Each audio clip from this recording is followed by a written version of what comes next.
وسلم اذا كان يوم صوم احدكم فلا يرفث ولا يصخب فإن سابه احد او قاتله فليقل إني صائم او كما قال النبي صلی اللہ تبارک و تعالی علیہ وسلم۔ میرے محترم بھائیوں اور بزرگوں، اللہ تعالیٰ نے انسانوں کو پیدا فرمایا ہے، وہ خالق بھی ہے اور مالک بھی ہے، اور جو خالق اور مالک ہوتا ہے اس کے سامنے کسی کو بولنے کی نہ جرأت ہوتی ہے، نہ ہمت ہوتی ہے اور نہ اجازت ہوتی ہے۔ قرآن کریم میں اللہ تبارک و تعالی نے ارشاد فرمایا سورہ فاتحہ میں کہ اللہ مالک یوم الدین، قیامت کے دن کا مالک ہے۔ یہ نہیں کہا کہ قیامت کے دن کا جج اور قیامت کے دن کا مجسٹریٹ ہے، یہ نہیں کہا، بلکہ کیا کہا؟ مالک کہا۔ ایسا کیوں؟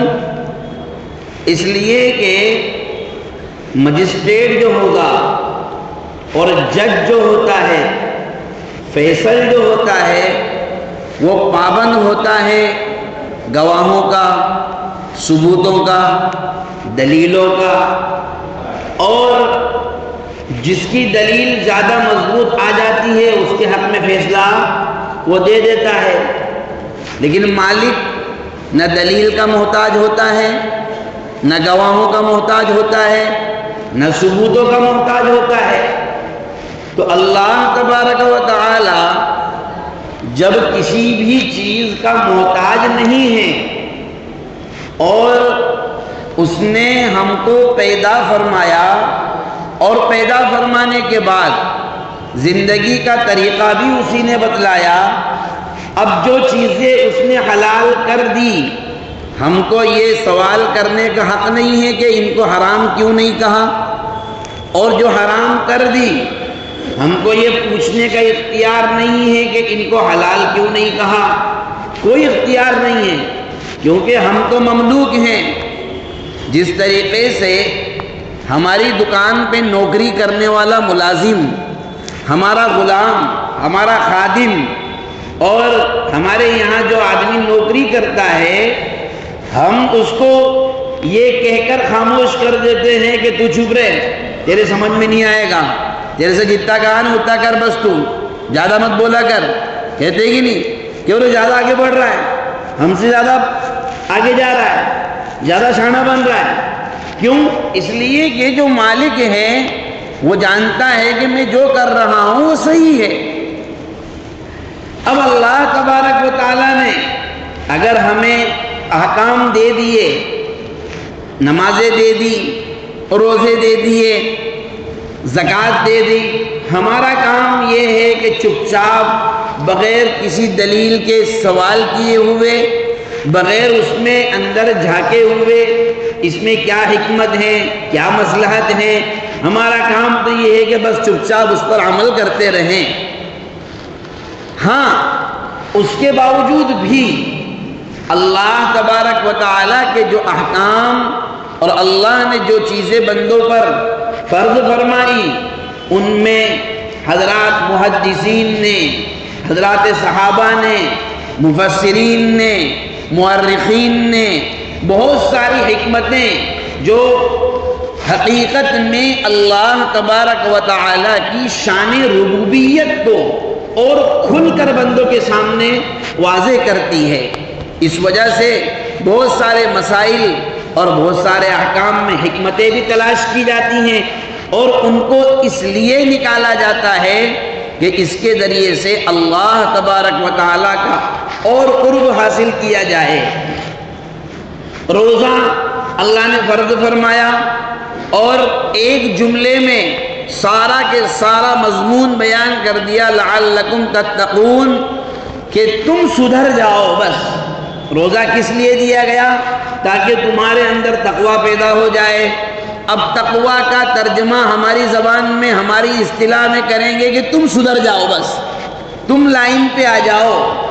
اب کیسے لائن پہ آ جاؤ؟ تم کسی بھی ترکیب سے لائن پہ آ جاؤ، گناہوں کو چھوڑ دو، اللہ کو راضی کر لو۔ حدیث میں ہے رسول اللہ صلی اللہ علیہ وسلم سے جب صحابہ سوال کیا کرتے تو آپ سب کو الگ الگ جواب دیتے۔ کسی کو تو آپ نے فرمایا، کسی نے سوال کیا یا رسول اللہ ایمان کا سب سے اعلیٰ درجہ اور سب سے اعلیٰ شعبہ کون سا ہے؟ یا سوال کیا حضور سب سے بہترین عمل کون سا ہے؟ تو کسی کو تو حضور نے فرمایا کہ نماز سب سے بہترین عمل ہے، کسی کو فرمایا جہاد سب سے بہترین عمل ہے، کسی کو کچھ فرمایا والدین کی فرما برداری کرنا سب سے بہترین عمل ہے۔ اب سوال یہ ہے کہ بھائی سب سے بہترین یہ بھی ہے وہ بھی ہے، لیکن اس میں ایک نمبر کا کون سا ہے؟ یہ بھی تو ایک سوال ہے۔ تو وہاں محدثین لکھتے ہیں کہ نبی صلی اللہ علیہ وسلم اس کائنات کے سب سے بڑے طبیب، کائنات کے سب سے بڑے حکیم، کائنات کے سب سے بڑے دانا، کائنات کے سب سے بڑے ڈاکٹر اور کائنات کے سب سے بڑے نباز تھے۔ تو حضور صلی اللہ علیہ وسلم جس آدمی میں جیسی کمی دیکھتے اس کے حساب سے اس کو بیان فرماتے۔ اس کو ایک مثال سے سمجھیں۔ آپ کے یہاں ایک ملازم ہے، امانت دار ہے، دیانت دار ہے، بہت اچھا کام کرتا ہے، سب کچھ اچھا ہے، لیکن 1 گھنٹہ لیٹ آتا ہے۔ اب جب آپ اپنے ملازموں کی، اپنے نوکروں کی میٹنگ لیں گے اور اسی نے وہ جو 1 گھنٹہ لیٹ آتا ہے اس نے سوال کیا کہ صاحب میرے لائق اور کوئی خدمت بتاؤ، میرے لائق اور کوئی کام بتاؤ، تو آپ اس کو کام نہیں بتائیں گے، یہ کام کر لے وہ کام کر لے۔ آپ اس کو کیا کہیں گے؟ تو کچھ مت کر بابا، تو ٹائم پہ آ جایا کر، بس تیری سب سے بڑی خدمت یہی ہے۔ یہی ہوتا ہے نا۔ یہ کیوں کہہ رہے ہیں؟ اس لیے کہ یہ اس کے اندر عیب ہے، یہ اس کے اندر کمی ہے۔ بہرحال تو نبی صلی اللہ علیہ وسلم نے بہت سارے مقامات پر بہت سارے احکام کو افضل الاعمال قرار دیا۔ قرآن کریم نے روزے کو یہ کہا کہ اس کا مقصود تم سب کو سدھارنا ہے، اور وہ سدھارنے کے کئی طریقے ہو سکتے ہیں۔ اسی لیے علماء نے لکھا ہے روزوں کی حکمتوں کے متعلق روزہ کیوں آیا ہے، اس میں ایک وجہ یہ بھی لکھی کہ اللہ تبارک و تعالیٰ نے روزہ، اس کا جو ثواب ملنا ہے وہ تو ملے گا، آخرت میں جو آنا ہے وہ تو آئے گا، باب الریان سے انٹری ہو جائے گی جنت میں، وہ تو ہو کر رہے گی، لیکن دنیا میں اللہ تبارک و تعالیٰ نے روزہ اس لیے بھی عطا فرمایا تاکہ انسان دوسروں کی تکلیف اور دوسروں کے دکھ درد کو محسوس کر سکے۔ وہ کیسے؟ صبح صادق سے لے کر غروب آفتاب تک ہم کو پابند کر دیا گیا کہ کچھ نہیں کھانا ہے، کچھ نہیں پینا ہے۔ اب اس درمیان میں کروڑوں اربوں خربوں پتی آدمی بھی اگر روزہ رکھتا ہے تو یہ کام وہ بھی کرے گا، اور بھیک مانگنے والا فقیر وہ روزہ رکھتا ہے تو یہ کام وہ بھی کرے گا۔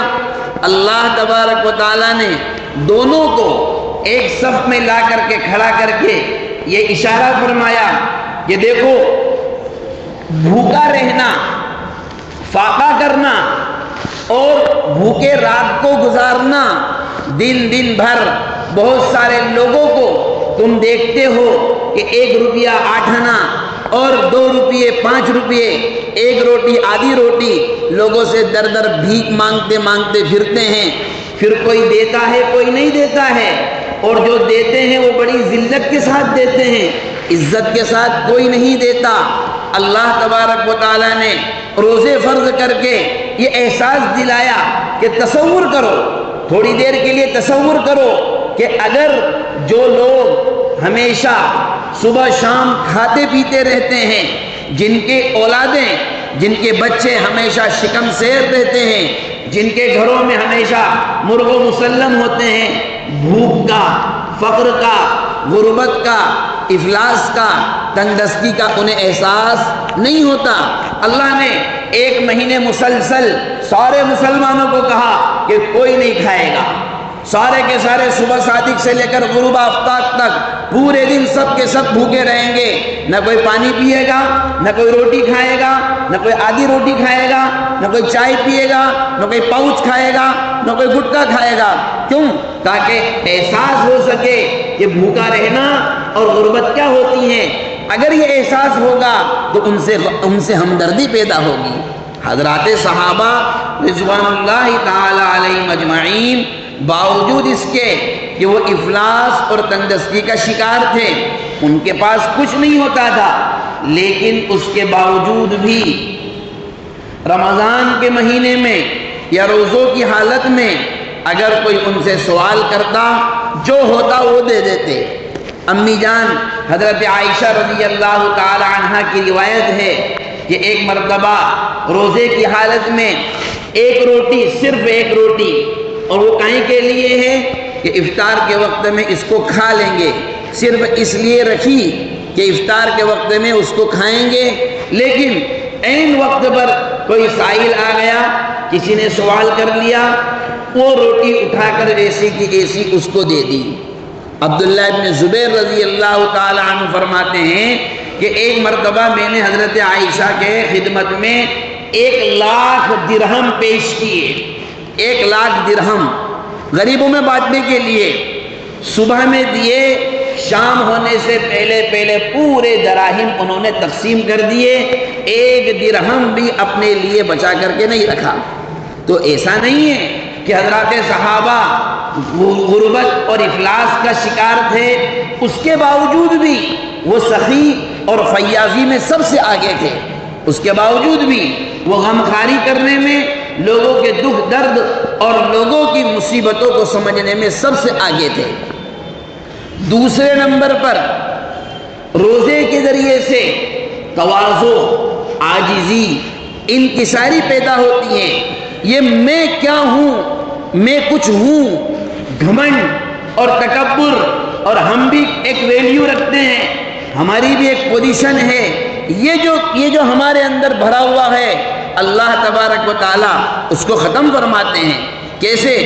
ہم صبح سے لے کر شام تک کچھ نہیں کھاتے، کھا سکتے ہیں پھر بھی نہیں کھاتے، پی سکتے ہیں پھر بھی نہیں پیتے، اور جب شام میں افطار ہوتی ہے، توپ ہوتی ہے، اذان ہوتی ہے، تو دعا پڑھتے ہیں، اللہم لک صمت وعلی رزقک افطرت۔ اے اللہ، روزہ بھی آپ ہی کے لیے رکھا، اب جو کھا رہا ہوں وہ بھی آپ ہی کا ہے۔ وعلی رزقک افطرت یعنی تعلیم دی گئی، اب جو کھا رہا ہوں وہ بھی آپ نے دیا تو کھا رہا ہوں، اگر آپ یہ بھی نہ دیتے تو میں کیا کر لیتا۔ یہ تواضع، یہ انکساری، یہ عاجزی، یعنی بندے کے اندر بندگی پیدا کرنا، اس کے گھمنڈ کو توڑنا، اس کے تکبر کو توڑنا۔ کیوں؟ اس لیے کہ دن میں 5 مرتبہ کانوں میں آواز گونجتی ہے، اللہ اکبر، اللہ اکبر، اللہ سب سے بڑا ہے، اللہ سب سے بڑا ہے۔ احساس اس لیے نہیں ہوتا، ہم کو اس چیز کا احساس اس لیے نہیں ہوتا کہ ہم اللہ اکبر سنتے تو ہیں لیکن اس کو سنتے نہیں ہیں، ایک کان سے سنتے ہیں اور دوسرے کان سے نکال دیتے ہیں۔ کبھی ہم نے غور کیا، یعنی مؤذن روزانہ ہمارے کان میں یہ ڈراپ ڈالتا ہے کہ اے لوگو، اپنے دلوں سے تکبر کو نکالو، اپنے دلوں سے بڑا ہونے کا احساس نکالو، اور یہ تصور کرو کہ سب سے بڑی ذات اللہ کی ہے۔ روزے میں بھی یہ تواضع، یہ انکساری اور یہ عاجزی سکھائی جاتی ہے۔ اسی طریقے سے آدمی صبح سے لے کر شام تک روزے میں بھوکا رہتا ہے، ظاہر سی بات ہے یہ جتنے بھی پراٹھے والے ہیں نا، وہ کوئی 4 پراٹھے پھنسا رہا ہے، کوئی 5 پراٹھے پھنسا رہا ہے، اور کوئی آدھا جگ اور ایک جگ گلاس، ایک جگ پانی پی رہا ہے، اور 2 کٹورے اور 2 گلاس بھر کے دودھ پی رہے ہیں۔ یہ آدھا گھنٹہ 1 گھنٹہ بس، اس کے بعد تو وہ ہضم ہوا کہ سارا کے سارا مٹیریل کلوز، سب ختم ہو جاتا ہے۔ آدمی اگر 4 گلاس پانی پی بھی لے گا تو پیشاب کا پریشر آئے گا، 1 گھنٹے میں وہ پیشاب کے راستے سے باہر، تو ٹینک تو واپس خالی ہو گیا۔ تو اب دن بھر جو بھوکا رہنا ہے، ظاہر سی بات ہے بھوکا رہنے کی وجہ سے آدمی کے مزاج میں چڑچڑاپن بھی آ جاتا ہے، آدمی میں غصہ بھی آتا ہے، کوئی کچھ بولتا ہے۔ اسی لیے دیکھنا، اگر کسی کے رمضان میں کسی کے اخلاق کا امتحان لینا ہے، کسی کا تحمل اور بردباری کا امتحان لینا ہے، تو عصر کے بعد اس کو چھیڑ دو، اس کو عصر کے بعد چھیڑ دو، پتہ چل جائے گا کہ کتنے تحمل اور کتنے بردباری ان کے اندر ہے۔ کیوں؟ اس لیے کہ ایک دم عین وقت پر 12 گھنٹے ہو گئے، 13 گھنٹے ہو گئے، پارٹی ویسے ہی ٹینشن میں چل رہی ہے، اور اوپر سے تم نے آ کر کے جو ہے پیٹرول میں آگ دکھانے کا کام کر دیا، تو وہ تو بھڑکنا ہی ہے۔ تو اللہ تبارک و تعالی روزے کے ذریعے سے بندوں کو ان کے مزاج میں تحمل اور بردباری کو سکھانے کے لیے کہ بھوکا رہنے کی وجہ سے تمہارے اندر چڑچڑاپن آ جائے گا۔ تصور کرو، فرض کرو، ان بچوں کو، ان بیٹوں کو، ان بیٹیوں کو آج 1 مہینہ تمہارا بھوکا رہ کر کے یہ حال ہے، تمہارے مزاج میں اتنی سختی آ گئی، تو جنہوں نے تو پوری زندگی فاقوں میں گزار دی، جن کے گھروں میں تو کبھی گوشت نہیں دیکھا گیا، جن کے باپ تو کبھی اچھے کھانے گھر میں نہیں لے کر آ پائے، جن کی مائیں اپنے بچوں کو کبھی اعلیٰ قسم کی روٹی نہیں کھلا پائی، جن کے بچے، جن کی بیٹیاں ماؤں کو یہ کہہ کر کے جوان ہو گئی کہ ہم بھی فلاں چیز ہم بھی کھائیں گے، مارکیٹ میں جب گزرتے ہیں اور دائیں بائیں جانب جب دیکھتے ہیں کہ یہ چیز لٹکی ہوئی ہے، ہوٹلوں پر گراہکی اور ہوٹلوں پر لگے ہوئے مرغن غذائیں، مجھے بتائیے پیسے والوں کا من ہوتا ہے کہ غریب کے بچے نہیں کہتے ہیں کہ ہمارے ابو یہ لو، ابو وہ لو، لیکن وہ کیا کرتے ہیں؟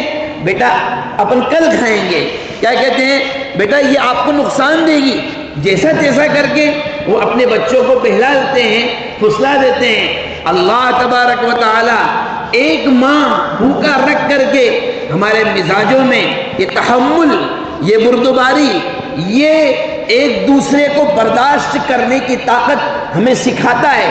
اسی لیے تو حضور نے فرمایا کہ اگر تم میں سے کوئی شخص روزے دار ہو، اور اگر روزہ ہو تو نہ تو کوئی فحش بات کہے، نہ شور شرابہ کرے، نہ لڑائی جھگڑا کرے۔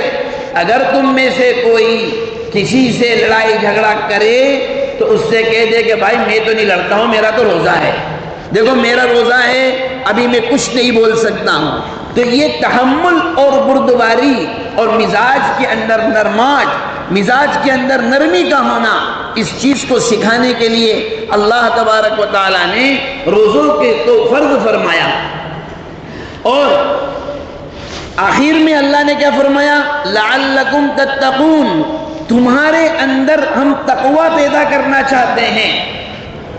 اسلام جو ہے نا، اسلام فارمیلٹی پہ دھیان نہیں دیتا ہے، وہ ریالٹی پہ دھیان دیتا ہے۔ اسلام میں ریالٹی چلتی ہے، اوریجنل کیا چیز ہے۔ کیونکہ ایک سوال یہ ہے، آپ لوگ یہ کہو گے کہ مولوی صاحب آج کل تو ماشاءاللہ اتنی افطار پارٹیاں ہو رہی ہیں اور بڑے بڑے کھون لگائے جا رہے ہیں، بریانیاں بن رہی ہیں، کوئی زردے بنا رہا ہے، کوئی پتہ نہیں گوشت مانڈے کھلا رہا ہے، اور فلاں صاحب کی افطار پارٹی اور فلاں صاحب کی افطار پارٹی۔ یاد رکھیے، اسلام فارمیلٹی پر، اسلام میں فارمیلٹی کی کوئی ویلیو نہیں ہے۔ اسلام میں ویلیو ہے کہیں کی؟ ریالٹی کی۔ آپ نے یقیناً بہت اچھا کام کیا، افطار پارٹی کرائی، بہت اچھا کام کیا۔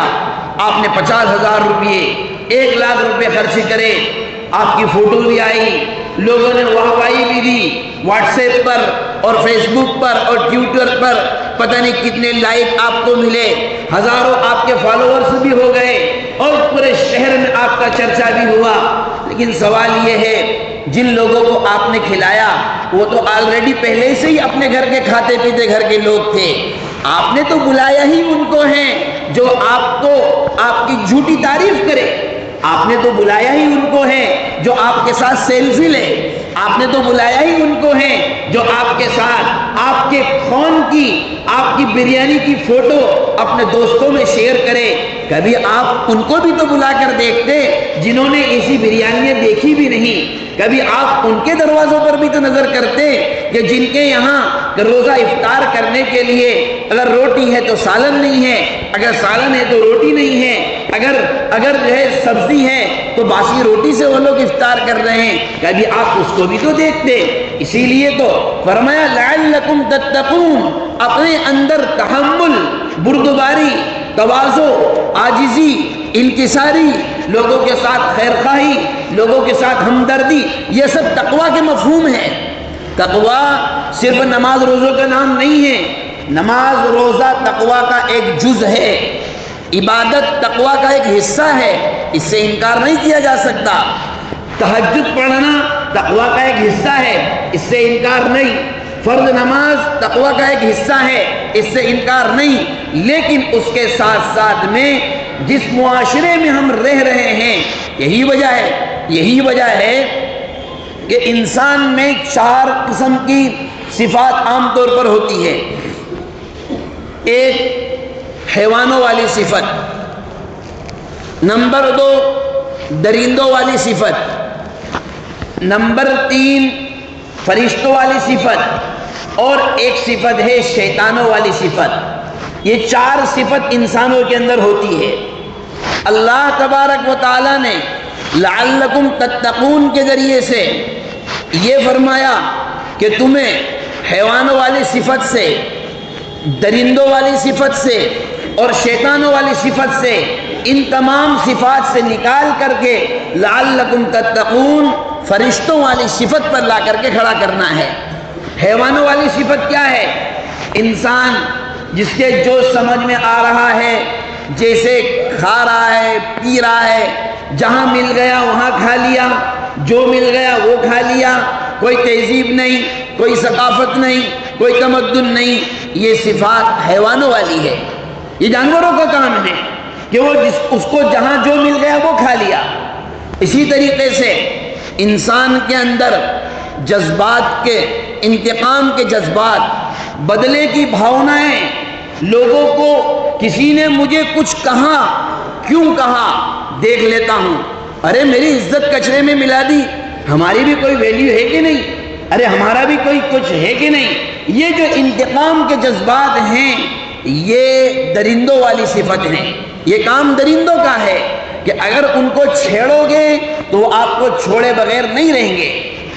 اور اسی طریقے سے چال بازیاں کرنا، لوگوں کو گولیاں دیتے پھرنا، آج کرتا ہوں کل کرتا ہوں، ارے رمضان میں جھوٹ بولیں گے، پھر جھوٹ بولنا، ابھی 5 منٹ میں کرتا ہوں، پھر 1 گھنٹے تک فون نہیں اٹھانا، آج پکے میں کرتا ہوں، 3 دن تک نظر نہیں آنا، یہ جتنی بھی چال بازیاں ہیں یہ سب شیطان کے مکر و فریب، شیطان کی دغا بازیاں اور اس کے پارٹس سے ہیں۔ اسلام نے روزہ فرض کیا، فرمایا اس کو بھی ختم کرو، کھانے پینے کے طریقوں کو سیکھو، اس کا ٹائم ٹیبل بناؤ۔ اسی طریقے سے انتقام کے جذبات کو ختم کرو، تحمل اور بردباری پیدا کرو، ایک دوسرے کے ساتھ معافی کا معاملہ کرو، چال بازیوں کو چھوڑو، دغا بازیوں کو چھوڑو، لوگوں کو گولیاں دینا بند کرو، لوگوں کے ساتھ میں مکر و فریب اور دغا بازیاں دینا بند کرو، اور لعلکم تتقون آ جاؤ فرشتوں والی صفت پر کہ اپنے دل کو پاکیزہ کرو اللہ کی محبت کے ذریعے، پاکیزہ کرو روزوں کے ذریعے، پاکیزہ کرو تہجد کے ذریعے، پاکیزہ کرو قرآن کی تلاوت کے ذریعے، پاکیزہ کرو 20 رکعت تراویح کے ذریعے، پاکیزہ کرو اللہ تبارک و تعالیٰ کے حضور دعاؤں کے اہتمام کے ذریعے، اپنے قلب کو پاکیزہ کرو کہیں کے ذریعے، اعتکاف کے ذریعے اپنے قلب کو پاکیزہ کرو، اللہ کی یاد کر کے، اللہ کا نام لے کر کے، زبان پر جتنی زیادہ اللہ کا نام آئے گا دل اتنا زیادہ منور ہوگا، جیسا کہ جتنی زیادہ آدمی فحش گوئی، بد کلامی اور گالی گلوچ کرے گا قلب اور دل اتنا ہی زیادہ تاریک ہوگا۔ بسا اوقات کبھی کبھار انسان کا دل اتنا سخت ہو جاتا ہے، اتنا سخت ہو جاتا ہے کہ وہ کیا کہہ رہا ہے حلال حرام کی تمیز کیے بغیر بعض اوقات تو ایمان اور کفر کی تمیز بھی ختم کر دیتا ہے، اور اس کو خود پتہ نہیں چلتا، اس کو خود پتہ نہیں چلتا کہ میں گناہ کی کس دہلیز پر جا کر کھڑا ہو گیا ہوں۔ اس لیے میرے بھائیوں، اللہ تبارک و تعالیٰ نے جو ماہ مقدس عطا فرمایا ہے اس کی حکمتوں کو سمجھیں، اس کی مصلحتوں کو سمجھیں، اور ان سب کا، ان تمام کی تمام چیزوں کا مرکز اور ان سب کا اسٹیشن ایک ہے، وہ کیا ہے؟ لعلکم تتقون، تقوی، یعنی امانت داری، دیانت داری، بردباری، لوگوں کے ساتھ خیر خواہی، لوگوں کے ساتھ ہمدردی، غریبوں کے ساتھ ہمدردی، سچائی کا دامن تھام کے رکھنا، تحمل اور بردباری اپنے اندر پیدا کرنا، اگر کسی سے تکلیف پہنچ جائے تو اس تکلیف کو برداشت کرنا، کسی ضرورت مند کو دیکھیں تو اس کی ضرورت کو پورا کرنا، یہ ساری کی ساری چیزیں تقوی کے مفہوم میں یہ بھی داخل ہے، یہ سب تقوی کے مفہوم میں داخل ہیں۔